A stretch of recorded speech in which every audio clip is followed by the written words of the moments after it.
السلام علیکم۔ لا حاصل کی خواہش میں حاصل کو مت کھو دینا۔ جانتے ہو تمہارا مسئلہ کیا ہے؟ لا حاصل کی چاہ میں تم حاصل کو بھی گنوا دیتے ہو۔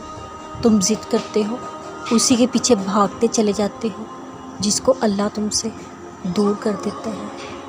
اللہ کے فیصلوں کا احترام نہ کر کے تم اپنی ہی ضد پر اڑ جاتے ہو اور پھر شکر کے بجائے تم ناشکری کرنے لگ جاتے ہو، بلکہ تمہیں اللہ کے فیصلے پر راضی ہو کر اپنی چاہ پر صبر کرنا ہے۔ کبھی بھی کسی ایک چیز کے نہ ملنے پر ان سب چیزوں کو اگنور مت کر دینا جو چیزیں ابھی تمہیں میسر ہیں۔ ایسا نہ ہو کہ لا حاصل کے پیچھے بھاگتے بھاگتے تم حاصل سے منہ موڑ لو اور اسے بھی کھو دو۔ شاید ابھی تم کسی کا نہ ملنا سمجھ نہ سکو، لیکن مقررہ وقت پر سب سمجھ جاؤ گے۔ شکر کرتے رہو ان تمام چیزوں پر جو تمہیں میسر ہیں۔ صبر کرتے رہو ان تمام چیزوں پر جو تمہیں لا حاصل رہی۔ وہ وقت بھی آئے گا جب تمہارے صبر کا صلہ مل جائے گا، بس تم اللہ کا شکر کرتے چلے جاؤ گے۔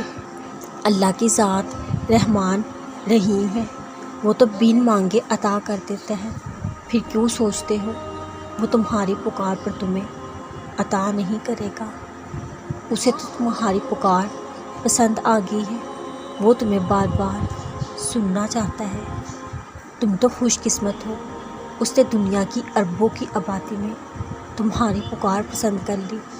اسے تمہارا پکارنا پسند آ گیا۔ وہ تو چاہتا ہے تم اسے پکارتے رہو، حال دل سناتے رہو، بس تم اسے پکارنا مت چھوڑنا، پکارتے رہنا، دعا کرتے رہنا۔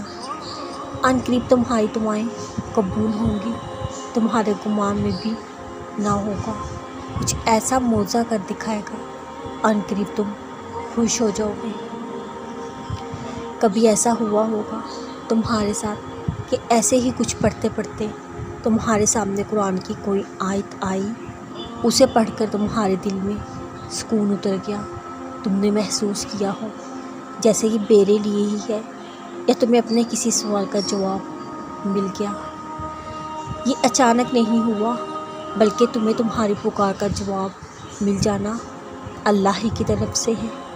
یقین رکھو اللہ خوب واقف ہے دلوں کے حال سے، وہ واقف ہے تم کن سوالوں کی الجھن میں پھنسے پڑے ہو، وہ واقف ہے تمہارے ہر خیال سے،